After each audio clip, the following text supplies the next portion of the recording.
this video, I want to talk a little bit about how you can use leverage on eToro.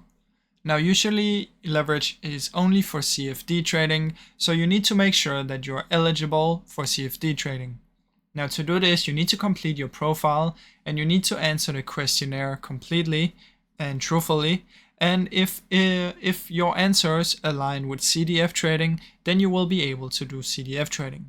Now keep in mind, in some regions you cannot do this, so just keep that in mind, but you can check it on your account by searching for any CFD and then try and trade it.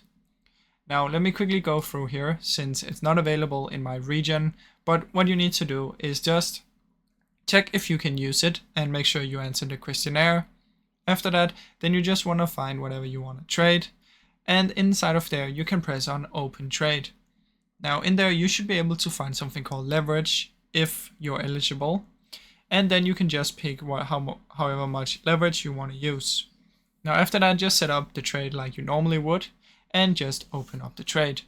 Now that is basically how it works, guys. I really hope you enjoyed this short video. If you did, please leave a like and subscribe, as it helps me out a ton. Thank you so much for watching.